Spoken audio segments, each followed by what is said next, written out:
হচ্ছে কী মাছ বলো তো? এটা আর একটা ধারে উঠে গেছে। যাই হোক, এটা কী মাছ বলো তো? বোয়াল মাছ। এই বোয়াল মাছ ভাজা হচ্ছে। আর পেঁয়াজ কলি কেটে রেখেছি, আর এই যে সর্ষে কাঁচা লঙ্কা বেটে রেখেছি। আর কিরকম শব্দ পাচ্ছ দেখেছো? এবার সর্ষে আর কাঁচা লঙ্কা এমন বেটেছি যে সবুজ রং ধারণ করেছে। ওতে একটু হলুদ দিয়ে দিলাম, দিয়ে এটা একটুখানি ফাটিয়ে রেখে দিলাম।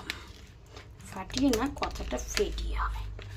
ফেটিয়ে আমরা আসলে ভিডিও করতে গিয়ে তাড়াহুড়ো করে অনেক উল্টাপাল্টা ভাষা বলে ফেলি। তা বলে আমরা এরম ভাষা বলি না। দেখবে অনেকের ভিডিওতে অনেক ভুল থাকে কথা বলার বা লেখার। এটা সবসময় আমাদের হয় না। তাড়াহুড়ো করে ভিডিও করার সময় অনেক সময় এটা হয়ে যায়।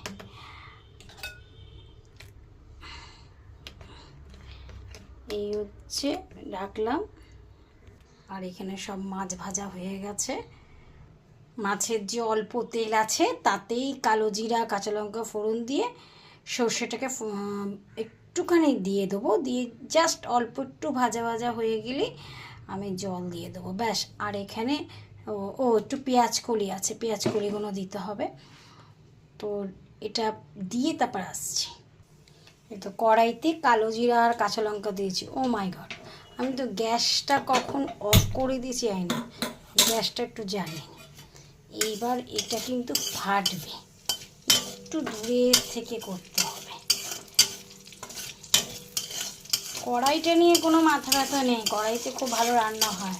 হ্যাঁ, এই কি বহুদিনের পুরনো কড়াই বলে একটু কালো কালো রয়েছে। আর আমার অত মাজার নেই, তাই আমি মাজতে পারি না সেইভাবে, কিন্তু পরিষ্কার। একটু ভাজা ভাজা হলেই আমি দিয়ে দেবো সর্ষে বাটাটা। দিয়ে দিলাম সর্ষে বাটাটা। সর্ষে বাটাটা একটু নাড়াচাড়া করে দিয়ে দেবো। দেখো কি দিয়ে দেবো, দাঁড়াও, একটু সর্ষে বাটাটা নাড়াচাড়া হোক।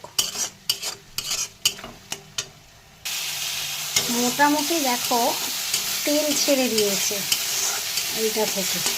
এবার দিয়ে দেবো আমি পেঁয়াজ কলি।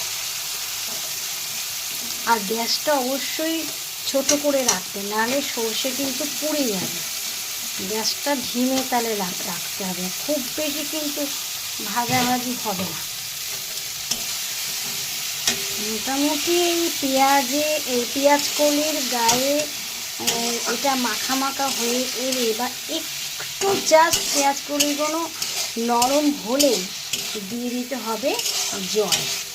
আর জল ফুটে উঠলে তারপর তো মাছ দিতেই হবে, তোমরা জানো।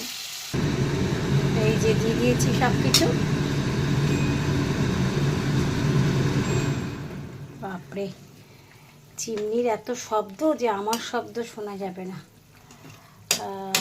দিয়ে দিয়েছি। এটাই ফুটে উঠলে তাড়াহুড়ো করে, এখানে একটু জলও বেশি পড়ে গেছে, যাকগে একটু পাতলা পাতলাই করবো। আমি মাখা মাখা করবো না, কারণ আমার হাজব্যান্ড একটু মাখা মাখা এই পাতলা পাতলাই ভালোবাসে। আর খাবে তো রাত্রে এলে, তো রাত্রে বেশি সর্ষে ওই জন্য দিইনি। আর নুন কিন্তু আমি খুব সামান্য দিয়েছি পরে, কারণ আগে প্রথমে নুন দেওয়াই ছিল। সর্ষে বাটাতে নুন, মাছে নুন, তারপর পেঁয়াজ কলিগুলো নরম করার জন্য নুন, এতবার নুন দেওয়া ছিল বলে আমি একটু নুন কম দিয়েছি। তো টেস্ট করি। আর এটা ফুটে উঠলে আর একটু পরে তোমাদের আবার দেখাচ্ছি। হয়ে গেছে পেঁয়াজ কলি দিয়ে সর্ষে দিয়ে মাখা মাখা। এটাই নামিয়ে নেব, নামিয়ে নিয়ে তোমাদের দেখাবো। এই হয়ে গেছে সর্ষে বাটা দিয়ে আর পেঁয়াজ কলি দিয়ে বোয়াল মাছ।